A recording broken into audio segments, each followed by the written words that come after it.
आज की हमारी कहानी है सनमतिया, जो कि फणीश्वरनाथ रेणु जी ने लिखी है। सनमतिया उसे कहते हैं जो संदेश ले जाता है।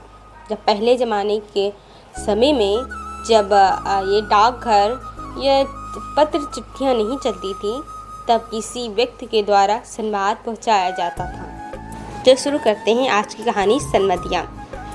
हरगोविंद को अचरज हुआ, तो आज भी किसी को सनमतिया की ज़रूरत पड़ सकती है इस ज़माने में, जबकि गांव-गांव में डाकघर खुल गए हैं। सनमतिया के मार्फत संवाद क्यों भेजेगा कोई? आज तो आदमी घर बैठे ही लंका तक खबर भेज सकता है और वहां का कुशल संवाद मंगा सकता है। फिर उसकी बुलाहट क्यों हुई? हरगोविंद बड़ी हवेली की टूटी ढियोरी पार कर अंदर गया। सदा की बात उसने वातावरण को सूंघकर संवाद का अंदाज लगाया। निश्चय कोई गुप्त समाचार ले जाना है। चांद सूरज को भी नहीं मालूम हो, परेवा पंछी तक न जाने। पाव लागी बड़ी बहुरिया। बड़ी हवेली की बड़ी बहुरिया ने हरगोविंद को पीढ़ी दी और आँख के इशारे से कुछ देर चुपचाप बैठने को कहा। बड़ी हवेली अब नाम मात्र को ही बड़ी हवेली है, जहाँ दिन रात नौकर नौकरानियों और जन मजदूरों की भीड़ लगी रहती थी। वहाँ आज हवेली की बड़ी बहुरिया अपने हाथ से सूपा में अनाज लेकर झटक रही है। इन हाथों में सिर्फ मेहंदी लगाकर ही गांव की नाइन परिवार पालती थी। कहाँ गए वे दिन? हरगोविंद ने लंबी सांस ली। बड़े भैया के बनने के बाद ही जैसे सब खेल खत्म हो गया। तीनों भाइयों ने आपस में लड़ाई झगड़ा शुरू किया। रैयतों ने जमीन पर दावे करके दखल किया। फिर तीनों भाई गांव छोड़कर शहर में जा बसे। रह गई बड़ी बहुरिया। कहाँ जाती बेचारी? भगवान भले आदमी को ही कष्ट देते हैं, नहीं तो 1 घंटे की बीमारी में बड़े भैया क्यों मरते? बड़ी बहुरिया के देह से जेवर खींच छीन कर बंटवारे की लीला हुई थी। हरगोविंद ने देखी है अपनी आँखों से द्रौपदी चीरहरण लीला। बनारसी साड़ी को 3 टुकड़े करके बंटवारा किया था निर्दयी भाइयों ने। बेचारी बड़ी बहुरिया। गांव की मोदियाइन बूढ़ी इतना जाने कब से आंगन में बैठकर बड़बड़ा रही थी। उधार का सौदा खाने में बड़ा मीठा लगता है और दाम देते समय मोदियाइन की बात कड़वी लगती है। मैं आज दाम लेकर ही उठूंगी। बड़ी बहुरिया ने कोई जवाब नहीं दिया। हरगोविंद ने फिर लंबी सांस ली। जब तक ये मोदियाइन आंगन से नहीं टलती, बड़ी बहुरिया हरगोविंद से कुछ नहीं बोलेगी। वो अब चुप नहीं रह सका। मोदियाइन का कि बाकी बकाया वसूलने का ये काबुली कायदा तो तुमने खूब सीखा है। काबुली कायदा सुनते ही मोदियाइन तमक खड़ी हो गई। चुप रे मुँह निमोछिए। क्या करूँ काकी? भगवान ने मूछ दाढ़ी दी नहीं, न काबुली आका साहब की तरह गुलजार दाढ़ी। फिर काबुल का नाम लिया तो जीभ पकड़कर खींच लूँगी। हरगोविंद ने जीभ बाहर निकाल कर दिखलाई, अर्थात खींच ले। 5 साल पहले गुल मोहम्मद आगा उधार कपड़ा लगाने के लिए गांव में आता था और मोदियाइन के ओसारे पर दुकान लगा कर बैठता था। आगा कपड़ा देते समय बहुत मीठा बोलता और वसूली के समय जो जुल्म से 1 का 2 वसूलता। ये बार कई उधार लेने वालों ने मिलकर काबुली की ऐसी मरम्मत कर दी कि फिर लौट कर गाँव में नहीं आया। लेकिन इसके बाद ही दुखनी मोदियाइन लाल मोदियाइन हो गई। काबुली क्या, काबुली बादाम के नाम से भी चिढ़ने लगी मोदियाइन। गांव के नाचने वालों ने नाच में काबुली का स्वांग किया था। तुम हमारा मुल्क जाएगा मोदियाइन, हम काबुली बादाम पिस्ता अखरोट खिलाएगा। मोदियाइन बड़बड़ाती गाली देती हुई चली गई। तो बड़ी बहुरिया ने हरगोविंद से कहा, हरगोविंद भाई, तुमको एक संवाद ले जाना है। आज ही बोलो, जाओगे ना? कहाँ? मेरी माँ के पास। हरगोविंद बड़ी बहुरिया की छलछलाई आँखों में डूब गया। कहिए क्या संवाद है। संवाद सुनाते समय बड़ी बहुरिया सिसकने लगी। हरगोविंद की आंखें भी भर आईं। बड़ी हवेली की लक्ष्मी को पहली बार इस तरह सिसकते देखा है हरगोविंद ने। वो बोला, बड़ी बहुरिया, दिल को कड़ा कीजिए। और कितना कड़ा करूं दिल? माँ से कहना, मैं भाई भाभीियों की नौकरी करके पेट पालूंगी, बच्चों के जूठन खाकर एक कोने में पड़ी रहूंगी, लेकिन यहाँ अब नहीं रह सकूंगी। कहना, यदि माँ मुझे यहाँ से नहीं ले जाएंगी तो मैं किसी दिन गले में घड़ा बांधकर पोखरे में डूब मरूंगी। बथुआ साग खाकर कब तक जीऊं? किस लिए, किसके लिए? हरगोविंद का रोम रोम कल्पने लगा। देवर देवरानियां भी कितने बेदर्द हैं। ठीक अघनी धान के समय बाल बच्चों को लेकर शहर से आएंगे। 10-15 दिनों में कर्ज उधार की धेड़ी लगाकर वापस जाते समय 2-2 मन के हिसाब से चावल चूड़ा ले जाएंगे। फिर आम के मौसम में आकर कच्चा पक्का आम तोड़कर बोरियों में बंद करके चले जाएंगे। फिर उलटकर कभी नहीं देखते। राक्षस हैं सब। बड़ी बहुरिया आंचल के घूंट से 5 रुपए का एक गंदा नोट निकाल कर बोली, पूरा रहा, खर्च भी नहीं जुटा सकी। आने का खर्च माँ से मांग लेना, उम्मीद है भैया तुम्हारे साथ ही आवेंगे। हरगोविंद बोला, बड़ी बहुरिया, राह खर्च देने की ज़रूरत नहीं, मैं इंतज़ाम कर लूँगा। तुम कहाँ से इंतज़ाम करोगे? मैं आज 10 बजे की गाड़ी से ही जा रहा हूँ। बड़ी बहुरिया हाथ में नोट लेकर चुपचाप भावशून्य दृष्टि से हरगोविंद को देखती रही। हरगोविंद हवेली से बाहर आ गया। उसने सुना बड़ी बहुरिया कह रही थी, मैं तुम्हारी राह देख रही हूँ। सनवदिया अर्थात संदेश वाहक। हरगोविंद सनवदिया। संवाद पहुँचाने का काम सभी नहीं कर सकते। आदमी भगवान के घर से ही सनवदिया बनकर आता है। संवाद के प्रत्येक शब्द को याद रखना। जिस सुर और स्वर में संवाद सुनाया गया है ठीक उसी ढंग से जाकर सुनाना सहज काम नहीं। गांव के लोगों की गलत धारणा है कि नेथल्ला, कामचोर और पेटू आदमी ही सनवदिया का काम करता है। न आगे नाथ न पीछे पगहा, बिना मजदूरी लिए ही जो गांव-गांव संवाद पहुँचाए उसको और क्या कहेंगे? औरतों का गुलाम। जरा सी मीठी बोली सुनकर ही नशे में आ जाए, ऐसे मर्द को ही भला मर्द कहेंगे। किंतु गांव में कौन ऐसा है जिसके घर की माँ बहू बेटी का संवाद हरगोविंद ने नहीं पहुँचाया है। लेकिन ऐसा संवाद पहली बार ले जा रहा है वो। गाड़ी पर सवार होते ही हरगोविंद को पुराने दिनों और संवादों की याद आने लगी। एक करुण गीत की भूली हुई कड़ी उसके कानों के पास गूंजने लगी। पैया पढ़ूं दाढ़ी धरूं, हमरो संवाद ले ले जाहू रे सनवदिया।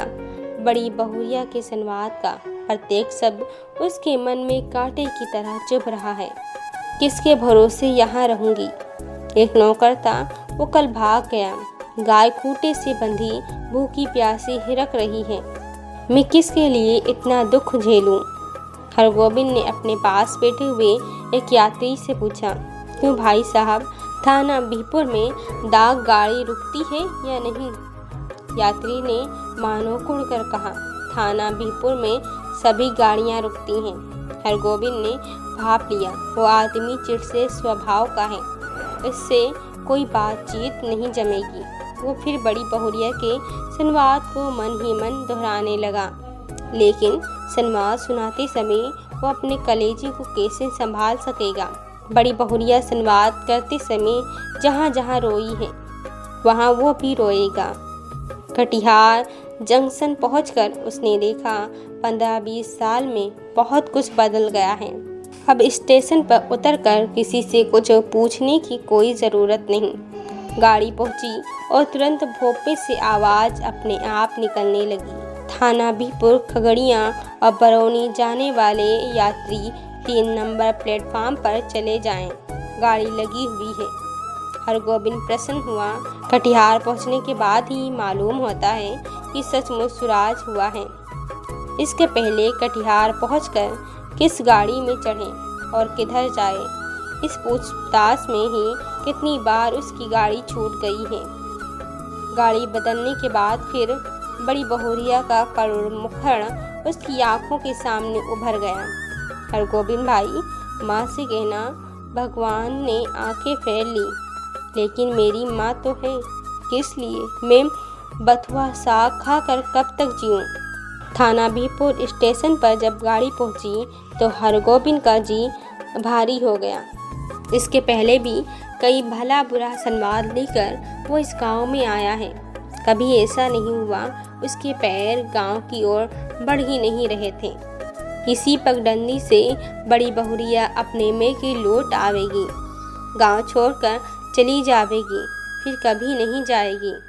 हरगोविंद का मन कलपने लगा। तब गांव में क्या रह जाएगा। गांव की लक्ष्मी ही गांव छोड़कर चली आवेगी।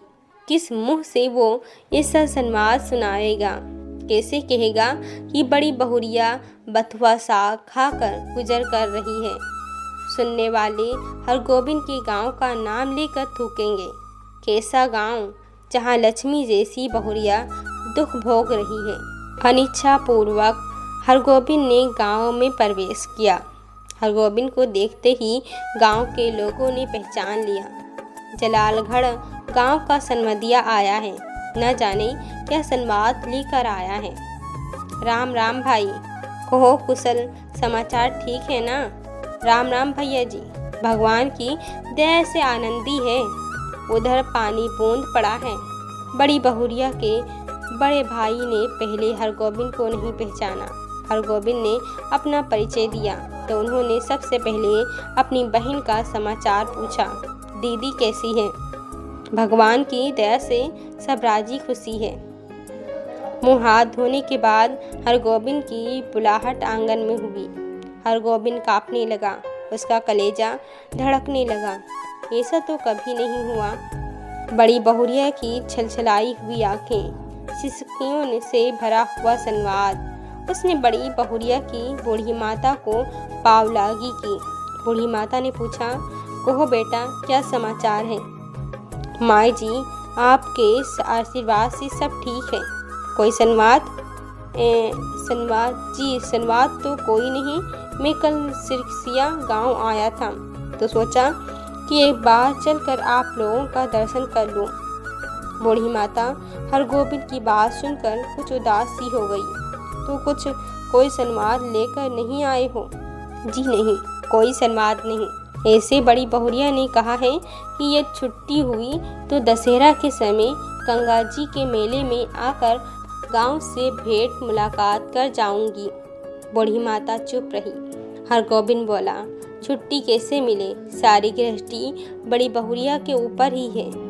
बूढ़ी माता बोली, मैं तो बपुआ से कह रही थी कि जाकर दीदी को लिवा लाओ, यहीं रहेगी।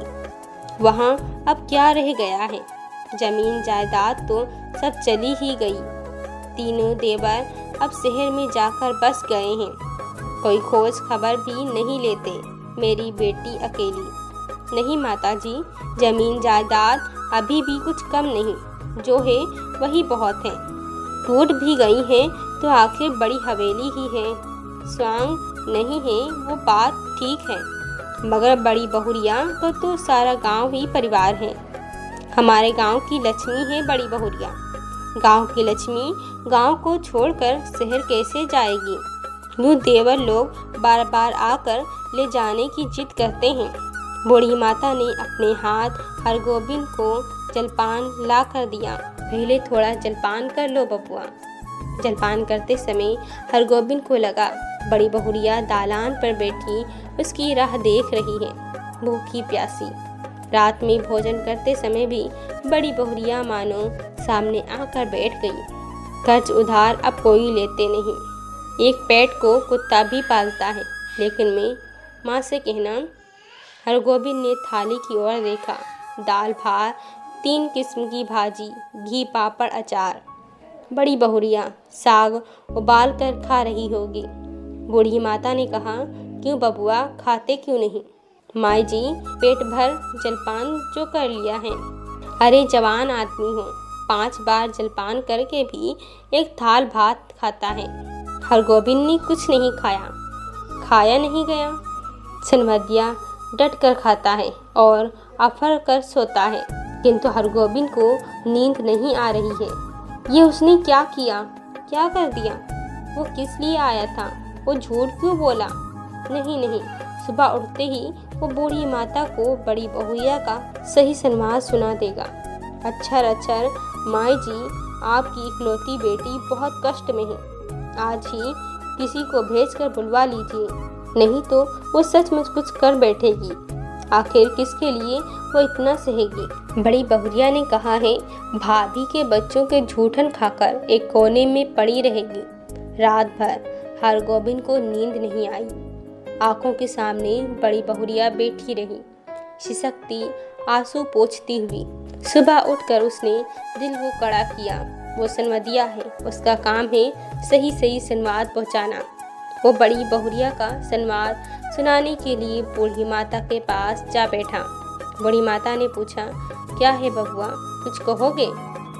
माई जी, मुझे इसी गाड़ी से वापस जाना होगा, कई दिन हो गए। अरे इतनी जल्दी क्या है, एक आध दिन रहकर मेहमानी कर लो। नहीं माई जी, बार आज्ञा दीजिए। दशहरा में मैं भी बड़ी बहुरिया के साथ आऊँगा, तब डटकर 15 दिनों तक मेहमानी करूँगा। बूढ़ी माता बोली, ऐसी जल्दी थी तो आए ही क्यों? सोचा था बिटिया के लिए दही चूड़ा भेजूंगी, सो दही तो नहीं हो सका आज। थोड़ा चूड़ा है बासमती धान का, लेते जाओ। चूड़ा की पोतली बगल में लेकर हरगोविंद आंगन से निकला तो बड़ी बहुरिया के बड़े भाई ने पूछा, क्यों भाई, राह खर्च है तो? हरगोविंद बोला, भैया जी, आपकी दुआ से किसी बात की कमी नहीं। स्टेशन पर पहुंचकर हरगोविंद ने हिसाब किया। उसके पास जितने पैसे हैं उससे कटिहार तक टिकट ही वो खरीद सकेगा, और यदि चवन्नी नकली साबित हुई तो सैमपुर तक ही। बिना टिकट के वो एक स्टेशन भी नहीं जा सकेगा। डर के मारे उसकी देह का आधा खून सूख जाएगा। गाड़ी में बैठते ही उसकी हालत अजीब हो गई। वो कहाँ आया था, क्या करके जा रहा है? बड़ी बहुरिया को क्या जवाब देगा? यदि गाड़ी में निर्गुण गाने वाला सूरदास नहीं आता तो ना जाने उसकी क्या हालत होती। सूरदास के गीतों को सुनकर उसका जी इथर हुआ कि आहो रामा, नेहरू को सुख सपन भयो अब, देश पिया को डोलिया चली, भाई रो मती, यही कर्म की गति। सूरदास चला गया तो उसके मन में बैठी हुई बड़ी बहुरिया फिर रोने लगी। किसके लिए इतना दुख सहूं? 5 बजे भोर में वो कटिहार स्टेशन पहुंचा। भोपाल से आवाज़ आ रही थी, बैलगड्डी, कुसियार और जलालगढ़ जाने वाले यात्री 1 नंबर प्लेटफार्म पर चले जाएं। हरगोविंद को जलालगढ़ जाना है, किंतु वो 1 नंबर प्लेटफार्म पर कैसे जाएगा? उसके पास तो कटिहार तक का ही टिकट है। जलालगढ़ 20 कोस। बड़ी बहुरिया राह देख रही होगी। 20 कोस की मंजिल भी कोई दूर की मंजिल है? वो पैदल ही जाएगा। हरगोविंद महावीर विक्रम बजरंगी का नाम लेकर पैदल ही चल पड़ा। 10 कोस तक वह मानो बाई के झोंके पर रहा। कस्बा शहर पहुंचकर उसने पेट भर पानी पी लिया। पोटली में नाक लगाकर उसने सूंघा, आहा, बासमती धान का चूड़ा है, माँ की सौगात बेटी के लिए। नहीं, वो इससे एक मुट्ठी भी नहीं खा सकेगा। किंतु वो क्या जवाब देगा बड़ी बहुरिया को? उसके पैर लड़खड़ाए। ओहो, अभी वो कुछ नहीं सोचेगा, अभी सिर्फ चलना है, जल्दी पहुंचना है गांव। बड़ी बहुरिया की डबडबाई हुई आंखें उसको गांव की ओर खींच रही थीं। मैं बैठी राह ताकती रहूंगी। 15 कोस। माँ से कहना, अब नहीं रह सकूंगी। 16, 17, 18 जलालगढ़ स्टेशन का सिग्नल दिखलाई पड़ता है। गांव का ताड़ सिर ऊंचा करके उसकी चाल को देख रहा है। उसी ताड़ के नीचे बड़ी हवेली के दालान पर चुपचाप टकटकी लगाकर राह देख रही है बड़ी बहुरिया। हो की प्यासी हमरो सनवाद ले ले जाहू रे सनवदिया। लेकिन ये कहाँ चला आया हरगोविंद, ये कौन गांव है? पहली सांस में ही अमावस्या का अंधकार, किस राह से वो किधर जा रहा है? नदी है, कहाँ से आ गई नदी? नदी नहीं खेत है, ये झोपड़े हैं या हाथियों का झुंड? ताड़ का पेड़ किधर गया? वो राह भूलकर न जाने कहाँ भटक गया। इस गांव में आदमी नहीं रहते क्या? कहीं कोई रोशनी नहीं, किससे पूछे कहाँ वो रोशनी है या आँखें? वो खड़ा है या चल रहा है? वो गाड़ी में है या धरती पर? हरगोविंद भाई आ गए? बड़ी बहुरिया की बोली या कटिहार स्टेशन का भोपा बोल रहा है। हरगोविंद भाई क्या हुआ तुमको? बड़ी बहुरिया।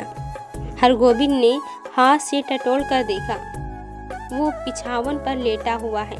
सामने बैठी छाया को छू कर बोला, बड़ी बहुरिया। हरगोविंद भाई अब जी कैसा है? लो एक घूंट दूध और पी लो, मुंह खोलो, हाँ पी जाओ, पियो। हरगोविंद होश में आया, बड़ी बहुरिया दूध पिला रही है। उसने धीरे से हाथ बढ़ाकर बड़ी बहुरिया का पैर पकड़ लिया। बड़ी बहुरिया मुझे माफ़ करो, मैं तुम्हारा धन्यवाद नहीं कह सका। तुम गांव छोड़कर मत जाओ, तुमको कोई कष्ट नहीं होने दूंगा। मैं तुम्हारा बेटा। बड़ी बहुरिया तुम मेरी माँ, सारे गांव की माँ हो। मैं अपने थल्ला बेटे नहीं रहूँगा, तुम्हारा सब काम करूँगा। बोलो बड़ी माँ, तुम गांव छोड़कर चली तो नहीं जाओगी? बोलो। बड़ी बहुरिया गर्म दूध में एक मुट्ठी बासमती चूड़ा डालकर मस्कने लगी। संवाद भेजने के बाद से ही वो अपनी गलती पर पछता रही थी। आज की हमारी कहानी यहीं तक। आपको कहानी कैसे लगी ये हमें जरूर बताएं।